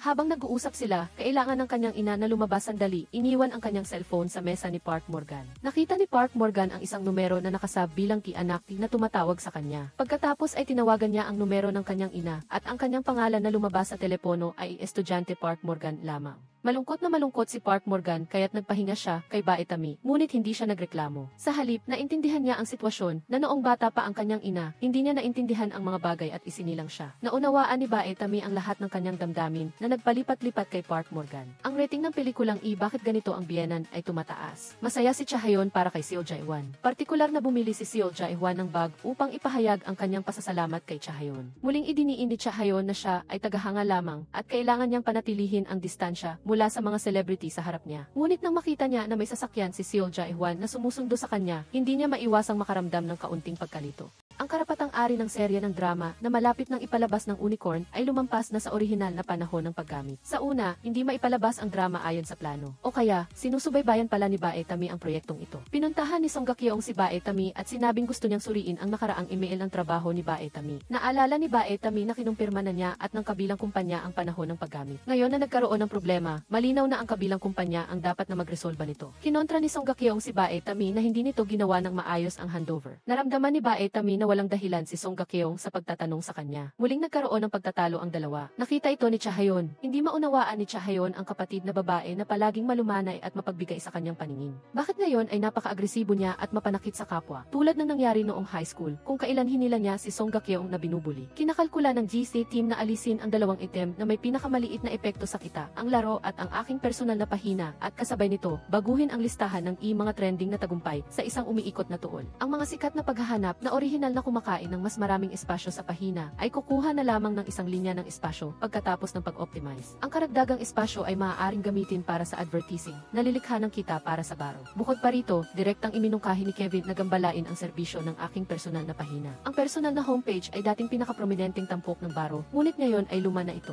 Upang makatipid sa lakas tao at gastos, kailangan putulin ng baro ang feature na ito. Matapos magtanong si Cha Hayon kay Jenny, umarkila siya ng food truck at ipinadala ito sa filming location ni Seo Jae-hwan. Isinulat niya ang mula sa fan ni Seo Jae-hwan. Mabilis na nahulaan ni Seo Jae-hwan na ito ay sorpresa mula kay Cha Hayon para sa kanya. Sumakay si Seo Jae-hwan ng subway pa uwi pagkatapos ng isang araw ng trabaho. Nakita niya ang kanyang malaking advertisement screen sa labasan. Naiyak siya at tinawagan si Cha Hayon, ngunit hindi inaasahang tumunog ang isang telepono sa malapit. Lumabas na palihim na sinundan ni Cha Hayon si Seo Jae-hwan sa subway para makita ang reaksyon ni Seo Jae-hwan matapos makita ang ad. Nakilala ni Bae Tami si Park Morgan sa baro. Nalaman niya lamang sa sandaling ito na nakipagtulungan na pala si Park Morgan sa baro. Ibinunyag ni Director Min kay Bae Tami na ang baros Kevin ay kakatawan sa Unicorn at malapit nang makipagkita sa Chairman Jaya. Sinabi ng kanyang intuwisyon na hindi ito simple. Hiniling ni Director Min kay Bae Tami na gamitin ang kanyang mga koneksyon sa Unicorn para alamin ang tungkol dito. Gumawa si Cha Hayon ng abiso na ititigil ang paggana ng homepage. Ihinto ang server pagkatapos ng 2 buwan. Ang 2 buwang ito ay inilaan upang bigyan ng oras ang mga user na i-backup ang kanilang mga alaala. Naitala rin ng aking homepage ang pinakamalaking kaluwalhasyan ng baro. Sa panahong iyon, kakapasok pa lang ni Cha Hayon sa kumpanya at nagtrabaho siya maghapon at magdamag. Hindi rin niya kayang pakawalan ito.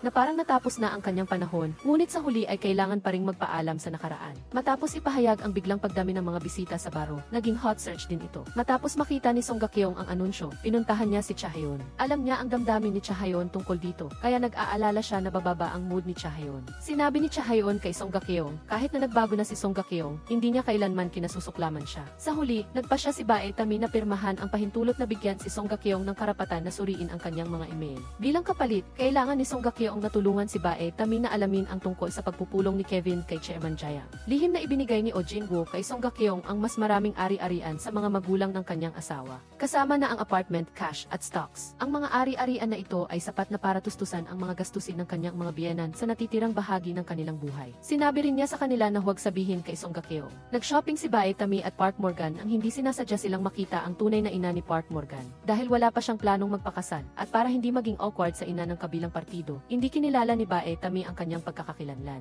Nagsinungaling siya na siya ay katrabaho ni Park Morgan. Hindi masaya si Park Morgan nang marinig ito at si Bae Tami naman ay may sarili ring mga konsiderasyon. Muli silang nagtalo. Ang usapin ng kasal ay isang malaking balakid sa relasyon ni Bae Tami at Park Morgan. Upang matulungan si Bae Tami, umuwi si Song Ga-keong sa bahay ng kanyang asawa para kumain. Sa hapagkainan, ipinaalala ni Chairman Jayang kay Kevin ang tungkol sa data management portal na nangangailangan ng mataas na bayarin sa kuryente. Kung ang residential electricity ay magiging industrial electricity, malaking halaga ang matitipid. At ang Pangulo ay palaging nagmamalasakit sa issue ng hot search. Hindi malinaw na sinabi ni Chairman Jayang, ngunit halata na balak niyang suhulan ang baro upang lumikha ng peking mga hot search. Dumalo si Park Morgan sa konsyerto ng guro sa piano. Bago iyon, espesyal na pumunta ang guro sa piano sa kumpanya upang magbigay ng imbitasyon. Sinabi ng mga kasamahan kay Park Morgan na kailangan niyang pumunta. Matapos makabuo ng magandang relasyon sa guro sa piano, inanyayahan niya ito na magtanghal. Ang bagong gawa ng kumpanya, ang layunin ay para mapanood ni Park Morgan ang pagtatanghal. Habang nakikinig sa musika sa entablado, ang naalala niya ay ang maliliit na sandali na pinagsamahan nila ni Bae Tami. Inimbitahan din si Bae Tami para manood ng pagtatanghal. Nakita niya si Park Morgan, ngunit nakatingin si Park Morgan sa nagtatanghal sa entablado. Ang kinakanta ng guro sa piano ay ang musical game na kinanta ni Park Morgan. Naalala niya ang guro sa piano na nagbahagi sa kanya ng mga problema sa pag-ibig. Sinabi ng intuwisyon ni Bae Tami na si Park Morgan ang unang pag-ibig ng guro sa piano. Nakita ni Bae Tami si Park Morgan sa konsyerto. Sinundan niya ito sa backstage at nasaksihan niya mismo. Binigyan ni Park Morgan ng bulaklak ang guro sa piano at narinig pa niya na inamin ng guro sa piano na si Park Morgan ang kanyang unang pag-ibig. Ngunit walang kaalam-alam si Park Morgan tungkol dito. Ngunit ito ay nakapagpabalisa pa rin kay Bae Tami. Wala siyang pagdududa sa damdamin ni Park Morgan. Ang pinagdududahan niya ay kung mas angkop ba ang guro sa piano kay Park Morgan kaysa sa kanya. Ang batang kasintahan ni Pyo Junsu ay naging tagahanga ni Seo Jae-hwan kamakailan. Nag-live stream siya ng advertisement screen ni Seo Jae-hwan sa istasyon ng subway na nananawagan sa lahat na sundan si Seo Jae-hwan. Sa live stream, ang pangalan ni Seo Jae-hwan ay naging hot search. Nang makita ito ni Chahayon, agad siyang tumakbo sa istasyon ng subway. Ang dalawang dating magkaribal na ito ay umibig sa iisang lalaki. Sinabi ng batang kasintahan kay Chahayon na bilang isang tagahanga, hindi siya dapat maging mapang-angkin. Habang nagtatalo sila, lumitaw si Seo Jae-hwan. Sinundan niya si Chahayon. Nalilito si Chahayon sa kanyang emosyon. Muli niyang idiniin kay Seo Jae-hwan na siya ay isang tagahanga lamang. Gusto ni Chahayon na kalimutan si Seo Jae-hwan, ngunit patuloy pa rin si Seo Jae-hwan na lumalabas sa na parang isang ligaw na espiritu. Kaya't pumunta si Chahayon sa templo para magpabasa ng kapalaran. Sinabi ng manghula sa kanya na ang taong nakilala niya ngayon ay napakabait, ngunit malapit din itong umalis. Pagkaraan ng ilang sandali, pinuntahan ni Seo Jae-hwan si Chahayon at sinabi sa kanya na malapit na siyang mag-enlist sa loob ng 5 taon. Sa sandaling ito lamang nalaman ni Chahayon na aalis na siya. Iyon pala ang sinabi ng manghula. Nagpa siya si Chahayon na gamitin ang pagkakataong ito para ayusin ang damdamin ng dalawa. Sinabi niya kay Seo Jae-hwan na huwag na siyang hanapin. Ang kinatawa ng unicorn na sina In-kyu ay sinuhulan ni Chairman Jayang. Iminungkahi ni Song Ga-keong sa punong tanggapan ng unicorn na pumili ng 2 bagong pinuno ng departamento. Sa panahon ng trabaho, mayroon silang record ng pagtagas ng teknolohiya at pagtanggap ng suhol. Ang isa sa kanila ay dating junior ni na In-kyu at ang isa naman ay may kaugnayan kay Konsehal Song Ga-keong. Gagamitin ito bilang huling kawing para pabagsakin sina In-kyu. Bukod pa rito, iminungkahi din ni Song Ga-keong sa punong tanggapan ng unicorn na kailangan ng South Korea ng bagong kinatawan. Nagkataong nagkita sina Bae Tami at Park Morgan sa isang barbecue party na inorganisa ni Director Min at ng kanyang mga kaibigan.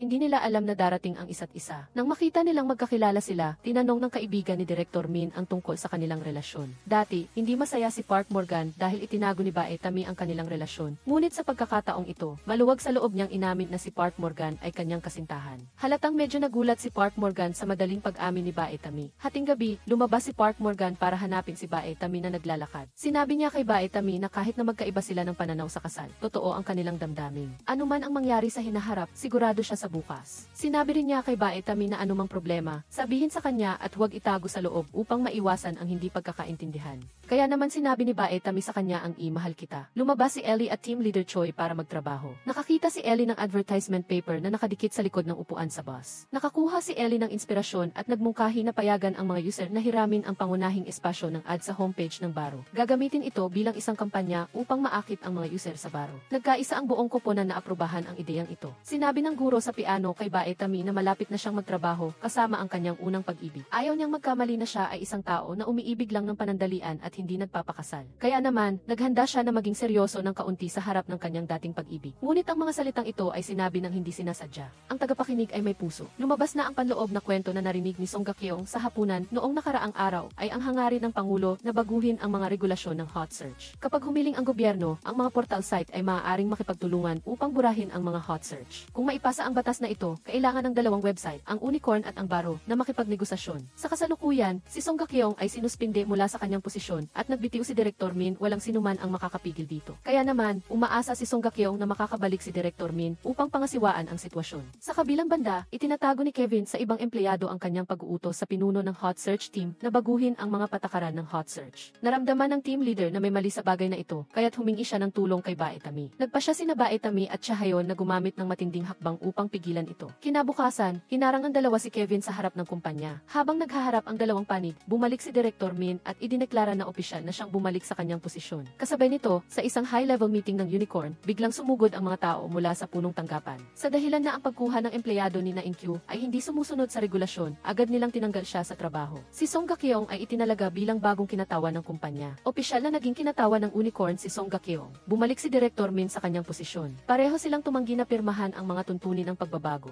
Umuwi na sa bahay ang matagumpay na hot search. Si In-kyung ay tinanggal sa trabaho at humingi ng tulong kay Chairman Jayang. Lumuhod siya sa lupa at nagmakaawa, ngunit hindi siya pinansin ni Chairman Jayang. Ginagamit ng Pangulo ang seguridad ng TE Group upang pilitin si Chairman Jayang. Formal nang natapos ni Ga-kyun at Jinwoo ang kanilang diborsyo. Nagpasalamat si Ga-kyun kay Jinwoo sa pagiging laging nasa tabi niya. Hindi nagtagal, parehong nasa hot search sina Jinwoo at Ga-kyun. Lumabas na ang balita tungkol sa affair ni Jinwoo. Hinala ni Chairman Jayang na ito ay gawa ni In-kyung dahil sa sama ng loob. Magkasabay na nakikipagkumpetensya ang Unicorn at Baro para sa pagkakataong makipagtulungan sa AI technology ng TE Group, lalo na ang development team ng Unicorn. Matagal na silang nagtalo, ngunit sa huli ay tinanggihan ng TE Group ang Unicorn na mas gustong makipagtulungan sa Baro kaysa kay Ga-kyung. Alam ni Ga-kyung na ito ay pagpapakita ng kapangyarihan ni Chairman Jayang sa kanya, kaya't pumunta siya kay Na-in-Q at sinabi sa kanya na ang mga taong iniwan ni Chairman Jayang ay walang mapupuntahan at pinayuhan siyang sumama sa panig niya. Nang magtrabaho ang guro ng piano kasama si Park Morgan, aksidenteng nalaman niyang may kasintahan na ito at labis siyang nagulat, hindi makapaniwala kaagad. Bagamat hiniling ni Chahayon kay Seo Jae-hwan na huwag na siyang hanapin, hindi pa rin niya kayang linlangin ang sarili. Tinawagan ni Chahayon si Seo Jae-hwan, ngunit nawala ang telepono ni Seo Jae-hwan. Ang sumagot sa tawag ay isang empleyado ng subway station. Sa huli ay nagkita ang dalawa sa maliit na silid na puno ng mga nawawalang gamit at ipinahayag ang kanilang damdamin sa isa't isa. Nang marinig ang niloloob ni Seo Jae-hwan, hindi napigilan ni Chahayon na halikan siya. Mabilis din na hinalikan ni Seo Jae-hwan si Chahayon pabalik. Pagkatapos ng trabaho sa gabi, iginiit ng guro ng piano na ihatid si Park Morgan pauwi. Hayagang umamin ang guro ng piano sa harap ng bahay ni Park Morgan. Hindi inaasahan ni Baetami na narinig niya ang lahat ng pumunta siya upang hanapin si Park Morgan. Matapos tanggihan ni Park Morgan, hinabol ng guro ng piano ang direksyon ni Baetami. Sa oras na ito, nalaman ni Park Morgan na alam na pala ni Baetami ang lahat ng ito noon pa man. Tinatanong niya si Baetami kung bakit niya piniling magtiis mag-isa nang hindi nagsasabi sa kanya. Alam ni Baetami na walang magiging resulta sa pagitan niya at ni Park Morgan, at alam din niya na mas bagay sa kanya ang guro ng piano kaysa sa kanya. Kahit na pinili siya ni Park Morgan sa pagkakataong ito, walang makakapagbigay garantiya kung sino ang pipiliin ni Park Morgan kapag lumitaw ang susunod na babae sa paglipas ng panahon. Ang pinapahalagahan ni Park Morgan ngayon ay ang pagpapahalaga ni Baetami sa kinabukasan na siyang pangunahing sanhi ng kanilang hindi pagkakasundo. Opisyal nang inilabas ang user-oriented advertisement sa homepage ng Baro at nakakuha ito ng napakagandang tugon. Nagsumite rin si Seo Jae-hwan ng aplikasyon para sa isang advertisement. Ang nilalaman ay ang pagbebenta ng mga bulaklak para sa matandang babae na nagtitinda ng bulaklak sa istasyon ng tren. Matapos mailagay ang kanyang advertisement sa subway, mabilis na lumago ang negosyo ng matandang babae at umabot pa sa mahabang pila. Hindi sinasadya na nagkasabay sina Chahayon at Seo Jae-hwan sa subway at pagkatapos ay sabay nila kanilang pinanood ang huling episode ng Bakit Ganoon ang Biyenan. Sa pelikula, may eksena si Seo Jae-hwan kung saan hinahalikan niya ang kanyang kalaban na aktres. Agad na nagsiselo si Cha Hae-yeon. Nararamdaman naman ni Seo Jae-hwan na napaka-cute ni Cha Hae-yeon sa ganoong paraan. Nalaman ng guro ng piano ang lahat at nakipagkita kay Bae Tami. Itinuro na masyadong pasibo si Bae Tami at laging tumatakbo. Hindi man lang niya naramdaman na minamahal si Park Morgan sa relasyong ito. Sa harap ng direktang komento ng guro ng piano, nanahimik si Bae Tami. Matagal nang nag-usap muli sina Park Morgan at Bae Tami. Dati, hindi naunawaan ni Park Morgan ang pag-aalala ni Bae Tami, kaya pagkatapos ng mga pagtatalo, nakakabalik pa rin siya at nakikipagbati sa kanya ng paulit-ulit. Ngunit sa pagkakataong ito, lubos niyang naunawaan ang pag-aalala ni Bae Tami, kaya't nagpa siya siyang pakawalan si Bae Tami. Pagkatapos ng kanilang paghihiwalay, umiyak ng mag-isa si Bae Tami sa kotse. Sa sandaling iyon, nakatanggap siya ng tawag mula sa kumpanya. Sa wakas, nabaliktad ng baro ang market share at nalampasan ang unicorn. Habang nasa isang masamang relasyon, biglang dumating ang magandang balita na nagpalungkot pa kay Bae Tami. Sa huli, nalampasan ng market share ng baro ang unicorn at ang kontra-atake sa market share ay naging mainit na paksa sa hot search. Kakarating lang ng GC team at ni Bae Tami sa karaoke bar matapos nilang maghiwalay at nagdiwang sila ng husto. Napansin ni Cha Hae-yeon na may kakaiba kay Bae Tami. Matapos malaman na naghiwalay si Bae Tami, dalawang babaeng may kanya-kanyang problema ang nag-inuman at nagkwentuhan. Matapos malasing, natulog sila sa opisina. Nag-date sina Cha Hae-yeon at Seo Jae-hwan. Plano nilang maglaan ng mas maraming oras para sa isa't isa bago pumasok si Seo Jae-hwan. Mag-host ang Blue House ng isang AK business event at partikular na inanyayahan si Director Min na dumalo. Matagal nang nilayo ng Pangulo na alisin ang mga trending hot search. Sa pagkakataong ito, direkta niyang pinangalanan si Director Min, malinaw na gustong magpataw ng presyon sa baro. Isinama ni Director Min si Bae Tami sa event na ito. Tinapos ang aktibidad sa isang pag-uusap sa pagitan ng Pangulo at ng Unicorn. Ang mga tao ng Baro at Blue House ay umaasa na ang web portal ay maaaring magbigay sa gobyerno ng karapatang tingnan ang personal na impormasyon ng mga gumagamit. Ang ganitong malinaw na ilegal na pag-ugali ay sinalubong ng matinding pagtutol ni Bae Tami. Itinanong naman ni Gakyeong kung ano ang mga tuntunin ng transaksyon. Siya ay isang negosyante, hindi tulad ni Bae Tami na may napakaraming bagay na pinaninindigan. Hanggat makatwiran ang mga tuntunin, makikipagtransaksyon siya. Ang balita ng diborsyo ni Nao Jinwoo at Gakyeong ay lumabas. Ang basement at parking lot ng Unicorn ay puno ng mga reporter. Matapos makita ni Cha Hae-yeon ang balita ng diborsyo, labis siyang nag-alala para sa kanyang senior. Kaya't pumunta siya sa parking lot upang tulungan siyang harangin ang mga reporter. Dinala pa siya ng reporter sa kanyang bahay para magpahinga. Bagamat magkaiba ang paninindigan ni Cha Hae-yeon at Song Gakyeong, hindi niya kailanman kinasusuklaman si Song Gakyeong. Palaging nakakaramdam ng pagkakasala si Song Gakyeong kay Cha Hae-yeon dahil noong high school, nasugatan si Cha Hae-yeon sa pagsagip sa kanya, kaya napilitan siyang talikuran ang taekwondo. Bumalik si Bae Tami sa pagiging mag-isa pagkatapos makipaghiwalay kay Park Morgan. Inayos niya ang lahat ng gamit ni Park Morgan na natira sa bahay. Si Chairman Jayang, upang tulungan ang Blue House na itulak ang pagbabago ng mga regulasyon sa web portal, ay nagmungkahi kay Song Gakyeong na magbigay ang kiki ng AI technology partnership sa Unicorn, kapalit nito. Kailangang sundin ni Song Gakyeong ang sinabi ng Blue House bago magpasya si Song Gakyeong. Pahayag ng Blue House sa isang press conference na ang network data centers ay lilipat mula sa ordinaryong kuryente patungo sa kuryente ng negosyo. Agad na naunawaan ni Bae Tami at Song Gakyeong na ang paunang kabayaran ng gobyerno ay upang pilitin ang web portal na tanggapin ang alok ng Blue House. Ang ina ni Park Morgan ay namatay sa isang aksidente sa trapiko habang naglalakbay sa Paris. Bilang anak, hindi agad natanggap ni Park Morgan ang balita. Nalaman lang niya sa balita online na pumanaw na ang kanyang ina. Nalaman niya ang balita habang nakikipagpulong sa baro. Agad na tumayo si Park Morgan at umalis, hindi man lang nag-abalang dalhin ang kanyang bag. Ibinigay ng kasamahan ang bag ni Park Morgan kay Bae Tami at ipinaalam sa kanya ang pagkamatay ng ina ni Park Morgan.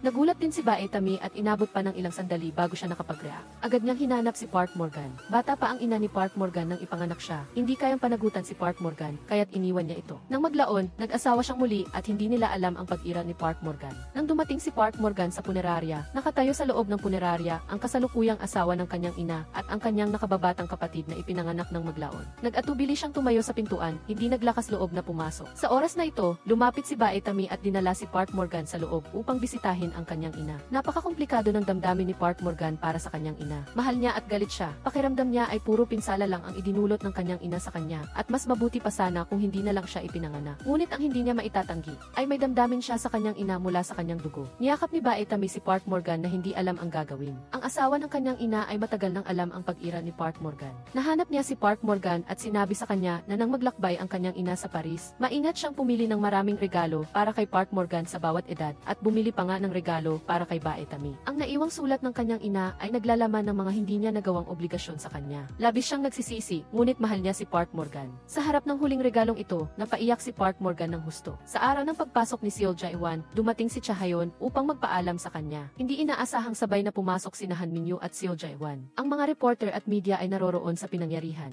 Nakapalibot kay Han Min-yoo ang lahat, walang sinuman ang pumansin kay Seo Jae-won, kaya't hinalikan ni Cha Hae-yeon si Seo Jae-won paalam sa gitna ng araw. Para sa kahilingan ng Blue House, ang GZ team ay patuloy na nagtalakay ng mga estratehiya sa pagtugon. Sa huli, nagpasya silang iulat ang bagay na ito sa media upang ipaalam sa publiko na sinusubukan ng gobyerno na labagin ang personal na privacy. Ang kahirapan ng isyong ito ay ang Baro at Unicorn ang dalawang pinakamalaking portal at dapat silang manindigan sa iisang panig. Ngunit handa ba ang Unicorn na gawin iyon? Sina Bae Tami, Cha Hae-yeon at Director Min ay hindi makasiguro. Nagpasalamat si Park Morgan kay Bae Tami sa pagdadala sa kanya upang makita ang kanyang ina. Sinabihan ni Bae Tami si Park Morgan na kunin ang kanyang mga gamit na naiwan sa kanyang bahay. Sinabi naman ni Park Morgan kay Bae Tami na itapon na lang ang mga ito dahil ang pagtatapon ay bahagi rin ng paghihiwalay. Nagpulong ang Unicorn at Baro upang pag-usapan ang kanilang plano. Iminungkahi ng Baro na ilagay ang Blue House sa homepage gamit ang isang agresibong paraan upang ipagtanggol ang katarungan. Pagkatapos ay nakipag-usap si Bae Tami kay Song Ga-keong. Sinubukan ni Bae Tami na kumbinsihin si Song Ga-keong. Sinabi sa kanya na umaasa pa rin si Cha Hae-yeon sa kanya. Gaano man karaming pagkakamali ang nagawa ni Song Ga-keong noon, sa pagkakataong ito ay huwag niyang bigin si Cha Hae-yeon. Mukhang nakumbinsi si Song Ga-keong. Kinabukasan, inilathala ng Baro ang anunsyo sa homepage sa tamang oras. Ang susunod na hakbang ay tingnan kung ang Unicorn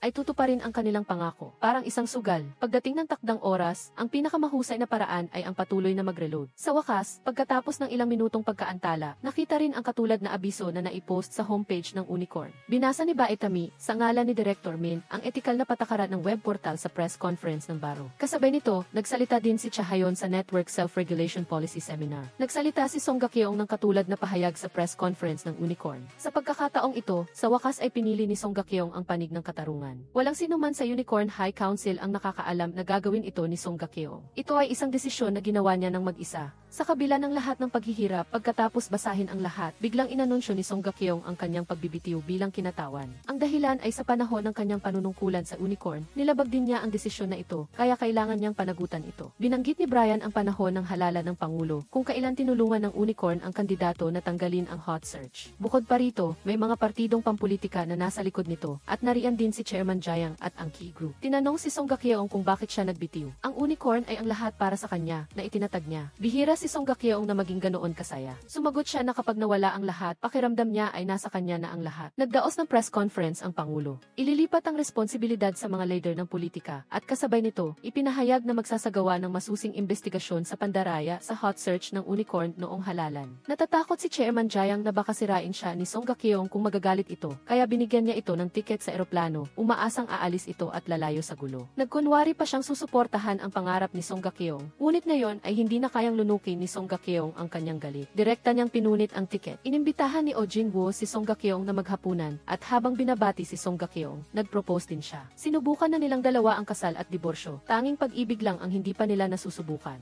Ngunit tinanggihan siya ni Song Ga-keong. Naniniwala si Song Ga-keong na hindi pa tapos ang kanyang mga issue. Gusto niyang maglaho ng ilang panahon. Hindi pa rin makalimutan ni Bae Tami si Park Morgan. Madalas siyang umiinom ng alak at hindi niya itinatapon ang mga gamit ni Park Morgan. Isang araw, hindi na niya talaga makayanan ang sakit ng pangulila, kaya dinyal niya ang numero ni Park Morgan, ngunit patay ang cellphone nito. Pagkatapos, hindi rin dumalo si Park Morgan sa pulong ng Departamento ng Laro. Dito lang nalaman ni Bae Tami na bumalik na pala siya sa Australia. 3 buwan pagkaraan, maingay pa rin sina Bae Tami at Cha Hae-yeon gaya ng dati. Ang lahat ay bumalik na sa normal, tanging sina Song Ga-keong at Park Morgan lang ang biglang naglaho na parang hindi sila nag-exist. Ipinalabas ang pelikula ni Seo Jae-won. Paulit-ulit itong pinanood ni Cha Hae-yeon. Sa araw na iyon, mag-isa siyang nanood ng pelikula. Nang magsimula ang pelikula, biglang lumitaw si Seo Jae-won sa sinehan na nakasuot ng uniforme ng sundalo. Bukas ang totoong kaarawan ni Park Morgan. Nagplano sila ni Bae Tami na magkasama silang magdiriwang ng kaarawan. Biglang bumuhos ang ulan. Nagsimulang muling maalala ni Bae Tami si Park Morgan. Tinawagan niya si Park Morgan gaya ng dati, na sa simula ay walang pag-asa, ngunit hindi inaasahang nasagot sa pagkakataong ito. Nagkita silang muli pagkatapos ng mahabang panahon ng pagkawala. Sinabi ni Bae Tami kay Park Morgan na hindi pa siya handa para sa pamamaalam. Kahit na magkakaroon pa rin ng mga salungatan sa hinaharap para sa parehong dahilan, sa ngayon, hindi niya kayang bumitaw.